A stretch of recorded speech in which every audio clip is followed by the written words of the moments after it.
When you are in the province of KwaZulu-Natal and you are using RO2, just few kilometers from Uthugela Bridge, that's when in 1878, on the 11th of January, where the British government presented their ultimatums to the king of the Zulu nation, King Cetshwayo Dlamvuzo Kampande Kajama Kasenzanga Khona.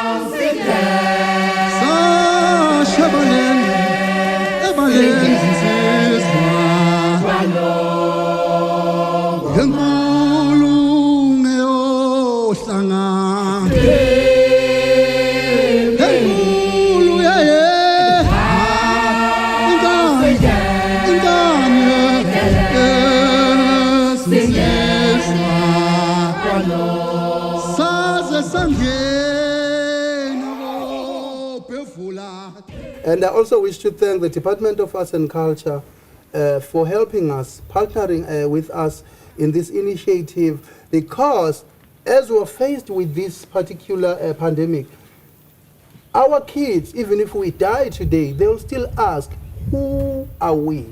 Knowledge for self produces love for self. Love for self will help you to do better for self. So this is why we are here today. So now, they say when our forefathers would visit maybe the palace, Ondini, holding these imbizo or meetings around what must be done, I mean, since the colonial or the colonialists are putting forward these ultimatums. They must disband what you call the regiments or the armies. They must preach freely the gospel of the Lord. King Cetshwayo continued that we need to do this thing through the negotiation processes, not the battlefield. So the ultimatum tree symbolizes one of the most key reasons of the Battle of Isandlwana that took place in the north of KZN, Enquthu, next to the mountain called Isandlwana, a mountain that is shaped like a Zulu heart, like a Zulu rondovel, Isandlwana. King Cetshwayo never wanted to go to the battlefield. He insisted on the negotiation processes. But the people like Danforth and Sir Henry Bartle and other leaders, as they were sipping tea under the tree, they insisted that they want to go to the battlefield because they knew that they were going to win since they were technologically advanced for this battle. And now it is said as well that one of the most compelling moments was when Sihayo of the Ngobese clan, the most trusted man around King Cetshwayo, killed one of his mothers from the polygamous marriage. The reason for that, it was because his mother was now working for these British statesmen as a tea girl, and it was assumed that she was now dating one of these statesmen. So that made this guy angry. How can his mother join these people who want to confiscate their land, who want to disband their armies? So now, after he killed his mother, the British army wanted the matter to be resolved through the processes of the British judicial system that was called the Republic of Natalia at that time. The colonialists now, they were saying this matter must be solved through the processes of the English. And then King Cetshwayo said, no, but this is the land of our forefathers. This matter can't be resolved through the English processes. That's where the problem started now. They said, it's either we go to the battlefield or you bring Usahayo and we deal with him. And then later they said, at least you give us 200 cows. But they wanted these. Unyoni Kayiphumuli is the legacy of Unozinja, who was a mother of Uzulu and Nkwabe. And later this became a legacy of King Shaka Kasenzanga Khona. Those cows were white in color. Unozinja used to breed them including other cows that were called Amanguni or Nguni cows. And then King Cetshwayo went to the regiments and said, Amabheshe Tanxanye, meaning we have no choice but to pay this fine of these cows. Amabheshe Tanxanye, so let us pay this fine. And then amabutho athi, Amabheshe Tanxanye, Amabheshe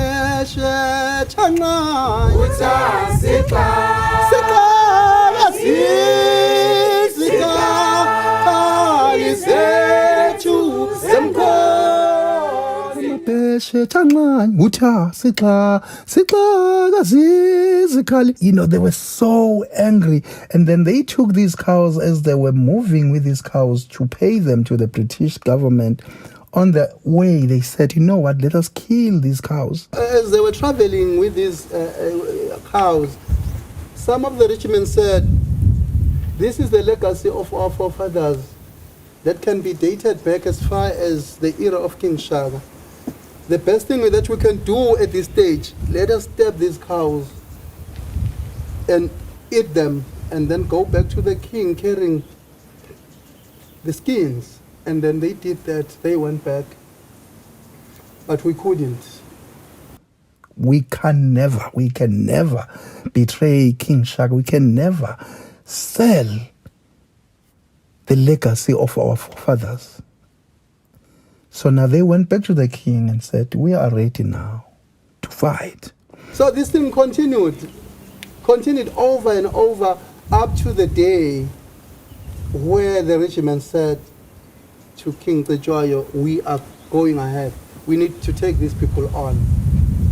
Siyawungena ngomnyama siyadeni. Siyawungena ngomnyama kamthashana.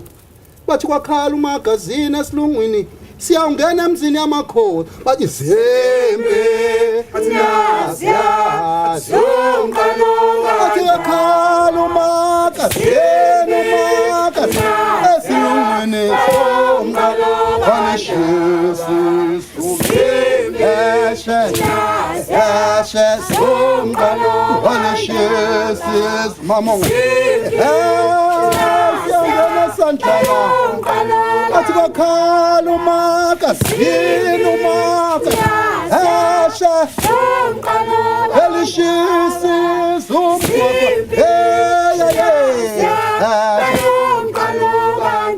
Sawungena Sandlwana singene ngomnyama.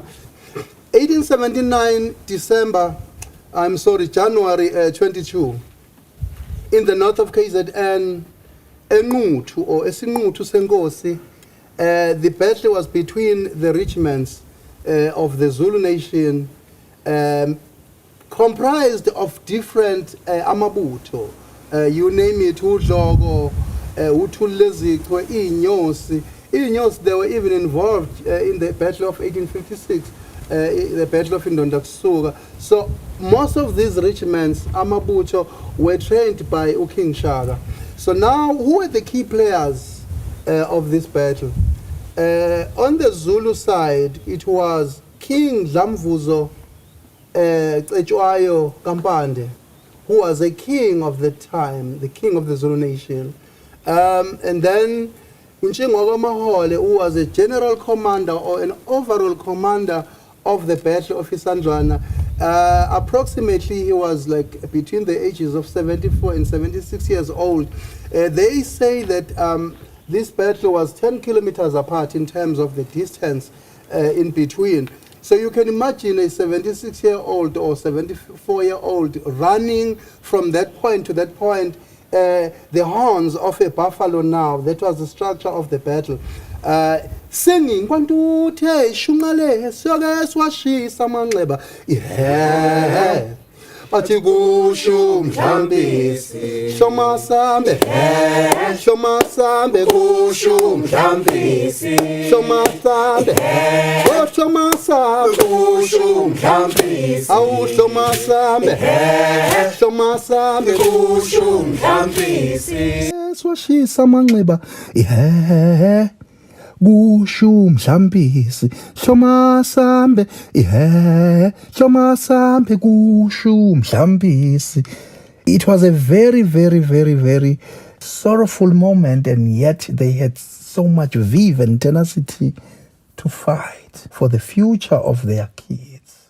And then the Prime Minister or Undunankulu KwaZulu of that time was Umnyamana Kangangalele, and also who is a direct ancestor of Umntwana wakwapindangene uPrince Mangosuthu Buthelezi at the time, and one of his ancestors as well, Umkhandumba, who is a father to Umatole, fought in this battle.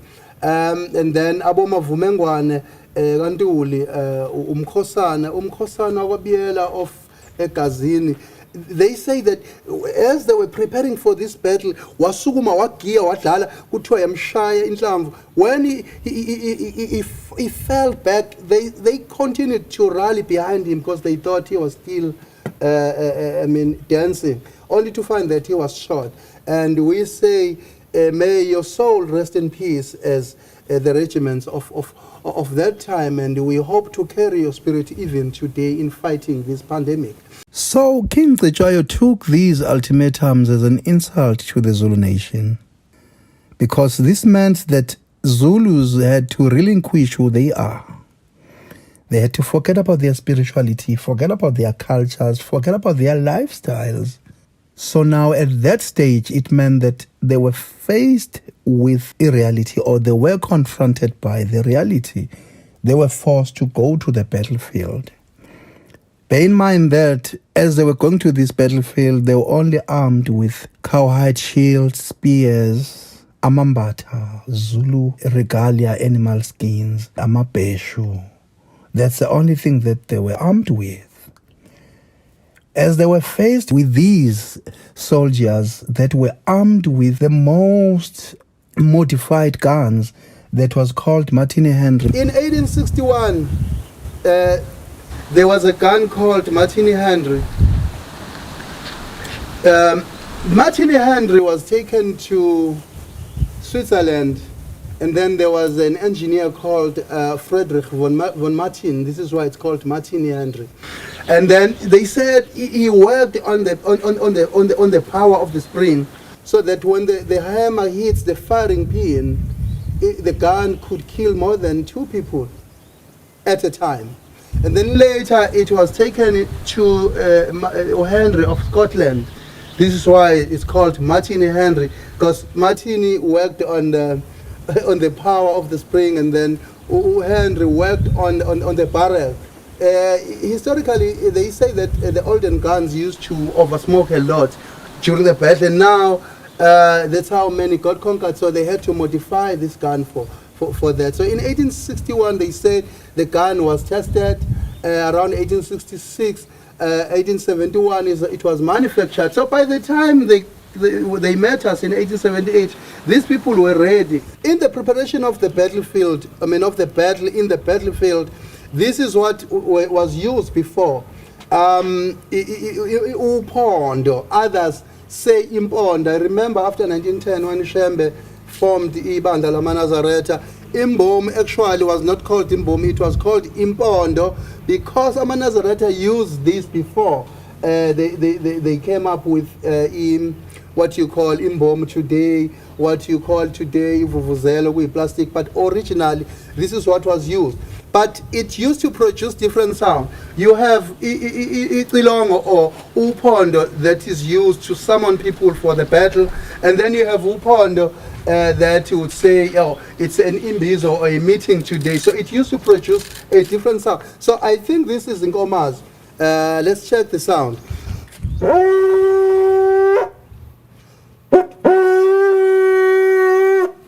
So, and then people, because of the sound, would know, oh, this one is for imbizo.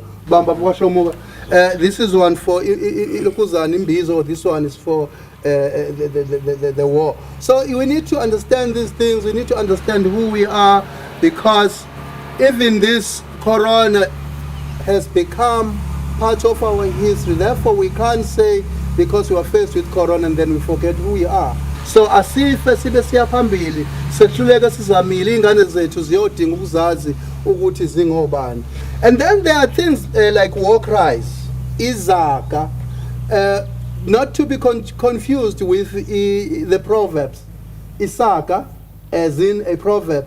Isaga in a proverb is a statement that is made based on certain event. For instance, if someone who is lazy, siya hey, inkanku idla amacimbi ngokwandulelisa. That's a proverb, isaga, esikhuthaza umuntu ukuthi akhuthale ngoba inkanku kwaziwa ukuthi yona eyakha amacimbi bese wabeke ezihlahleni bese yandulelisa ngokunye. So it means you need to forever carry that hard-working mentality. I mean, as an African, sometimes when people are preparing for the battle, would be inspired by different things.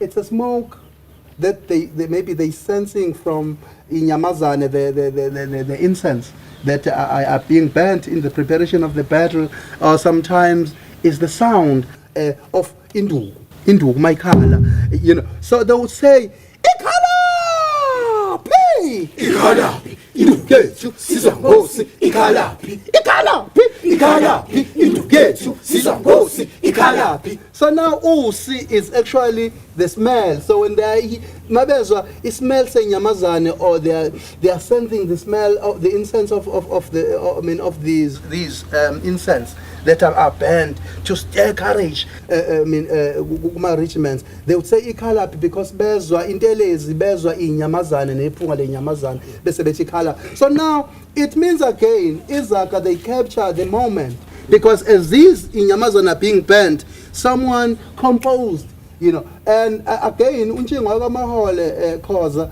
who was a general commander of this battle, but because Omlife and other Zulu people were fighting on the side of the English regiment, others used even the oldest gun. It was called Richards, but you know it wasn't much because they were not even trained on how to aim, you know, with those guns.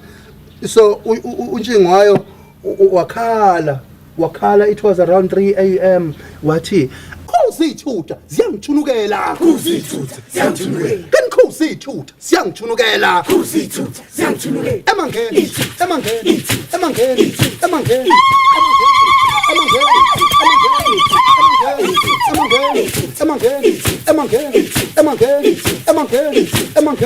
emangeni So bathi, so when Tshingwayo says Khosithutha ziyangithunukela, he is actually saying, because tutor in English, it's someone who has no thinking capacity, a foolish individual. We are brothers with these people, but when they betray us, and then he composed this particular war cry, you know. So it's very important that we know who we are, and when we look at the issues of this pandemic, you ask yourself, which as a nation now, we have fought the Battle of Isandlwana, we have fought the Battle of Indonda-Kusuka 1856, we have fought the Battle of Income 1838, we have fought the Battle of Ugqokli, lapha between uZwide no Kodongwane, uShaka Mphezulu. That battle was led by people like Abomachana, Oskobo, Wasbia, Bempepe Wendabe, Wadundubala, uShaka wayibuka lehambe. Today we are fighting a different battle. We are fighting a battle that says we need to present ourselves as thinkers, not as entertainers. As well as only and never tap into the intellectuality of our forefathers to a level of a metaphysical of who we are, where we are able to connect with those who have departed. And then we will get our answers as a nation. You can imagine if families were to go back to their cultural values, bahlale phansi bathi la ekhaya singenza umsebenzi wokuthi sibike lesifo esikhona, umndeni nomndeni ubike izinkinga zawo emsamo wawo, siyisizwe bese sihamba siyogibela entabeni sikhulume nomkhubulwane ukuthi sonile siyonile imvelo, sibulalene sodwa, samonelana sodwa, sathakathana sodwa. Now it's time to cleanse our souls as Africans. I think we'll have answers. Because we can't rely on the government only, because the government is employed by you. So now, as umphakathi, you need to help the government to come up with these solutions. When they were faced with the regiments, before they crossed this valley and bathwala nengeifuba kuthiwa, they sang a hunting spree song. Mihlambi ezinkomo nabantu, umkhonto inyamazane, osathetha amacala. Kubuhlungu kwehlulwa ngabelungu, sinomkhonto kaZulu, sesingamane siwathetha amacala. Yandindya nomkhonto inyamazane, wemabandla sesithabile, sesingamane siwathetha amacala. Asingela ngako ntanyeni, athi umkhonto inyama ziqhwetha moyeni, athi sesingamane siwathetha amacala. As they were singing this song, the regiments were busy, trying to calm their nerves. Maybe they're going to talk to us. No, they're not going to kill us. They're going to talk to us. And they were sweating. And then they were reminded of their own song that can be dated back as far as 1200th century, the Halech song. They were busy analyzing our harmony. They said, they don't have tenors. It's unison. We can beat them. And then they started to sing their own song. Man of Halech, stop your dreaming. Can't you see their spears come streaming? See the warriors' pennants streaming to the battlefield. Sing! Man of Halech, stop your dreaming. Can't you see the spear points gleaming? See the warriors' pennants streaming.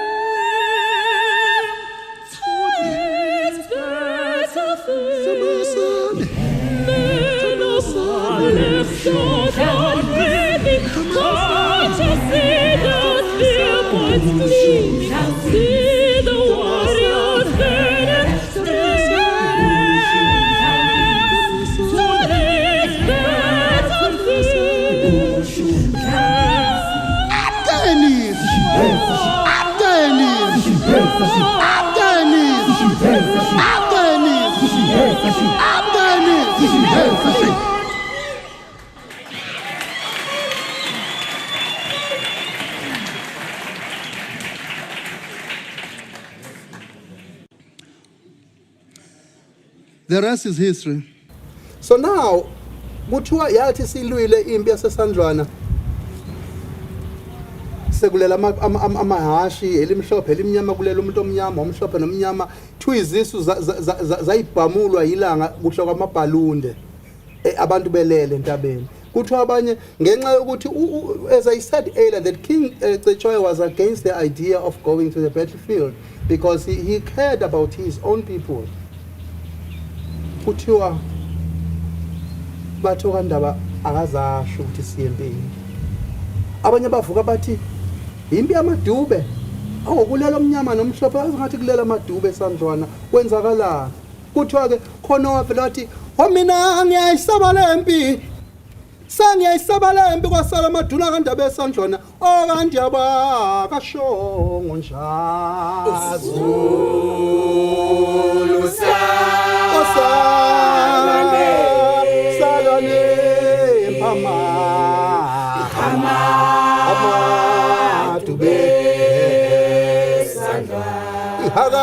Hakashongo njalo kandawo losalane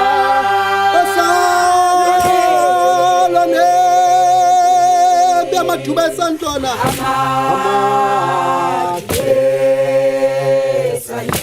bathi hama ngisilawa salane dube sandwana ihama dube sandwane sandwane. So this particular ihubo is very important for this battle, and it was recorded by many people, like Ubaba Umkashi recorded this song. Even the movies around Sandlwana were recorded around this song. This battle ended on the 4th of July at Ondini. This battle led to the battles like the Rocks Drift, the Battle of Eshiane, where people died from substances like paraffin because it was too hot. People had to try and survive and use everything that was around them, and then that's how they died.